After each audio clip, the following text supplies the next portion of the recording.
The New England Patriots are moving in a new direction. The era of Bill Belichick is officially over. He's no longer the head coach. Jared Mayo was named the new head coach with a brand new offensive coordinator as well. So the question remains, what's going to happen with the quarterbacks in the room? It seems to be a lot of tension happening in New England. Let's talk about it and see exactly what's going on and find out for ourselves if a change is really on the horizon. All that and more on the new episode of West Side Sports with your boy, West Side Izzy P. Let's get it. Let me know the same. I'm a Texas boy, but I'm from Eden. J-Man, where that boy got in? Shout out to... What is going up, YouTube world? It's your boy, Izzy Phantasmo, and you are locked into a new episode of West Side Sports. Hope everybody's having a very good day today. I just got to go ahead and say this right now, man. A lot of y'all have been watching the film that I've been putting out. A lot of y'all been keeping tabs on your boy and the videos I've been posting. The last few videos I've put out there have gotten some numbers, and I'm very excited for where this is going. So before we start and talk about the big two elephants in the quarterback room, do me a favor. I want you to go and hit that like button, man. Go ahead and comment down below. Let me know what y'all want to talk about. I'm for real when I say I want to hear from you guys. Tell me, what do you want to discuss? Who do you want me to talk about? What team do you want me to talk about next when it comes to the quarterback room and the free agency? And also, man, hit the subscribe button as well, dude.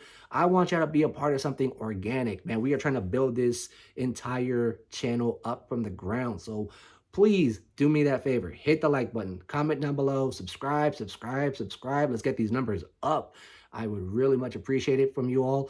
And with all that being said, let's go ahead and talk about the elephant or elephants in the room when it is the New England Patriots in their quarterback debacle right now. And when you hear about the New England Patriots in the news as of recently, there seems to be a lot of turmoil right now. Bill Belichick, no longer the head coach. They got a new head coach in Jared Mayo, and they just got a new offensive coordinator in Alex Van Pelt. But now that has the question coming around, like what's going to happen with the quarterbacks in the room? And mind you, I said quarterbacks, not quarterback, because it's a 2-for-1 situation here in New England. You got the 2021 draft pick, Mac Jones, and you got Bailey Zappe as well in the room. And there was a lot of discussion about these two. There was a report earlier in the week that dropped from, I think it's Albert Breyer, that said that the quarterback room was so toxic that Bailey Zappe, while he was a rookie, went to go watch film with the wide receivers. That's how bad it was. And supposedly Mac Jones had the locker room on lock to begin with, but over time it dissolved and it's gotten very, very toxic. And you have to wonder, how did we get here? Like, what happened here in New England? How did we go from a guy who was a rookie who made his first Pro Bowl, and then all of a sudden, 2 years later, now there's discussions of like the New England Patriots might be trading for guys like Justin Fields, or even Baker Mayfield might be in the discussion as well. Like, how did we get to this point? And to talk about how we got to this point, we need to look at the stats for both guys, because I think this paints a picture, and as well as there's a timeline we need to look at as well. So let's check this thing out. So like I said, Mac Jones comes into the league in 2021. He plays all 17 games. And at this time, he throws for 22 touchdowns and 13 interceptions.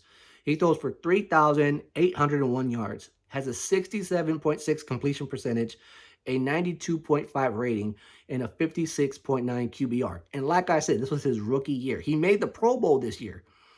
And we're going to get into the specifics of the offensive coordinator, because as I go down the list of the statistics, you're going to be like, well, wait a minute. The offensive coordinator was an issue, right? Like, there was an issue with the coordinators. Like, he didn't have an offensive coordinator. And I get to that. We'll get to that. But just follow me here for a second. 2022, Mac Jones ends up playing 14 games this time around. He ended up having a high ankle sprain, so he missed a couple of games. He ends up finishing the season throwing for 2,997 yards, just 3 yards below 3,000. He throws for 14 touchdowns and 11 interceptions, a stark decline from what he had his rookie year. He had a 65.2 completion percentage. He finished with an 84.8 rating and a dismal 38.4 QBR. Hell of a decline from a 56.9 QBR to a 38.4 QBR to finish out your sophomore year. Something went wrong. And then this year, 2023, a year full of back and forwards and a lot of hidden comments about like who's starting and not knowing who's who and what's what. Mac Jones would finish the season just playing 11 games. He throws for 2,120 yards, 10 touchdowns to 12 interceptions, a 64.9 completion percentage, a 77 quarterback rating, and a QBR of 36.7. As you saw, each year there was a steady decline. He got worse. Now, remember how I said in 22, he ended up hurting his ankle, so he was out for a few games. Enter in Bailey Zappe, who actually came in relief. He played 4 games in the 2022 season. He ended up finishing out that season with 781 yards passing, 5 touchdowns to 3 interceptions, a 70.7 completion percentage, a 100.9 rating, and a 36.4 QBR.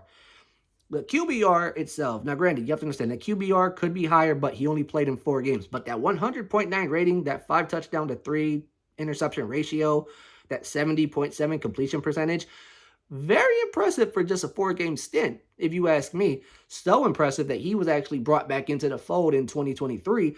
And this time, he actually saw his games elevated. He ended up playing in 10 games, threw for 1,200 yards, 1,272 yards passing. He throws for another 5 touchdowns to 3 interceptions.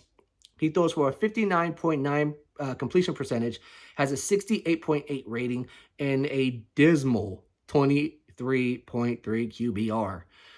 Again, not a lot to go on there. There was a lot of turnover. There was a lot of discussion happening in New England. A lot of things were going on. And again, I know you're going to bring it up. The coordinators. What about the coordinators? There was a coordinator issue. Mac Jones didn't have an offensive coordinator. We're going to get to that right now. So let's take a look at it. His best year was his rookie year. 17 games played. He played a full season, 22 touchdowns, 13 interceptions. He has he has 3,800 yards, and he has a 67.6 completion percentage. Now, you're probably wondering, how did he get so good? Like, how was he so good? Well, turns out the guy who was calling plays for him was actually pretty decent as an offensive coordinator. Josh McDaniels. Yes, that guy. We all know what happened with him. But Josh McDaniels was Mac Jones's offensive coordinator back in New England when he first came into the league. He did so well, he ended up signing up as the head coach for the Las Vegas Raiders. And we all know who went along to Vegas to follow his famous friend, Josh McDaniels. And we will talk about that quarterback later on. Believe you me, there's a lot we can discuss on him. But anywho, Josh McDaniels becomes a new head coach in Vegas. So now they need to bring in another offensive coordinator. So in 2022, you bring in Bill O'Brien. And you're thinking Bill O'Brien, he's going to help out the young stud. He's going to elevate his game even more. We could possibly see Mac Jones throw for 4,000 yards. But in turn, we see him take a decline. And here's the kicker. Bill O'Brien was brought on as the offensive coordinator, but he wasn't the one calling plays. Because defensive coordinator now turned offensive play caller for the very first time. Matt Patricia is thrown into the mix. And that's where we start to see the decline of Mac Jones as a quarterback. And I mean, there were multiple moments, but there were some moments that was caught on film where Mac Jones would be seen yelling at Matt Patricia to just let him throw the ball, let him just pass the ball, let him be the quarterback. Patricia was pretty much known for just running the ball out and dumping it off on screens, short checkdowns. He wasn't really trying to push the ball downfield. Patricia would then end up leaving the fold. He would end up being let go and then being signed on to the Philadelphia Eagles defensive staff later on in 2023. But Bill O'Brien would stay back as offensive coordinator in 23. And you would think, okay, Patricia's not calling plays no more. Bill O'Brien's offensive coordinator. He's calling the plays. Hopefully things get better. They can only get better from here. And it doesn't get better. Bill O'Brien's offense actually stumbles. They are worse. you're seeing a drop-off in passing yards, a drop-off in touchdown to interception ratio. The completion percentage falls down. The QBR is just as bad as what it was in the sophomore year. It's an entire mess. Bill Belichick ends up leaving New England. This was his final year as a head coach. And now you enter in Jared Mayo, former linebacker of the New England Patriots. He was the successor to Bill Belichick. And his first move was to bring in an offensive coordinator who could help turn this offense around. And they bring in Alex Van Pelt from the Cleveland Browns. And the question now comes around. What do you do about this quarterback room? What do we do about Mac Jones? And like I said earlier, there was a lot of discussion about Mac Jones, about if he's going to be safe in this new coaching staff with his new coach, his new offensive coordinator, if he's going to be moved. And there's a lot of speculation. There's a lot of these mock drafts that are popping up saying that the New England Patriots and the Chicago Bears are going to be making a trade, that supposedly Justin Fields could be on his way to New England. And then Mac Jones could possibly be on his way to Chicago. Or there could be a move where Mac Jones stays in New England, but he's not the starter. He's going to be the backup. And they might go after somebody in free agency. So there's a lot of this talk of like what could happen with Mac Jones and Bailey Zappe. What happens with Zappe as well? Because the rookie in 2022 only played in 4 games, but he played better than what Mac Jones did in his sophomore year. And then in 23, yeah, he played 10 games, but he still had that 5 touchdown to 3 interception ratio. His yards went up. His completion percentage somewhat went down, but that's because he played more games. His rating was about league average, but his QBR wasn't as great. And you could say, oh, he didn't have anybody to throw to. He didn't have the wide receivers. He didn't have an adequate offensive line to protect him. And you could say the same thing for Mac Jones as well. But the way I look at it right now with this entire situation in New England, Mac Jones, Bailey Zappe, one of these guys is going to go. One of these guys is going to go. Either they're going to go via trade, or someone's going to be cut as a cap casualty, and then someone's going to be picked up as like a backup or a practice squad type of quarterback. Either way, Mac Jones, Bailey Zappe, things are looking really dicey for them. If New England does go about this mock draft, what the mock draft is saying, and they end up trading Chicago for the #1 pick to grab a guy like Caleb Williams or Drake May, or they trade for Justin Fields and they do a pick swap as well along with the trade, you can believe that Mac Jones may not be staying in New England for much longer. He's been there 3 years. His production has declined. And it looks like, from what reports are saying, he's lost the locker room. So where does that leave a guy who may not have the locker room by his side? All things are inkling out to be like, it looks like he could be out of the door entirely and onto a new team. And who knows, maybe a new team is going to help Mac Jones, revitalize his career. He's still young. He's still talented. The dude can play ball. It's just that the situation in New England, it just wasn't feasible for him to develop into the quarterback that a lot of Alabama fans know he can be. And the question is, with Mac Jones, let's say he does leave, where does he go? There's a lot of teams out there that you could look at and you could possibly say you could plug him into this system here, you could plug him with this team here. And honestly, I look at the teams around, and like I said, there's going to be a very quarterback-heavy need this year. Pittsburgh could possibly pick him up because Kenny Pickett's the only guy right there. He's the only guy on the roster right now, the only quarterback, so you could probably bring him into the fold. Maybe Atlanta.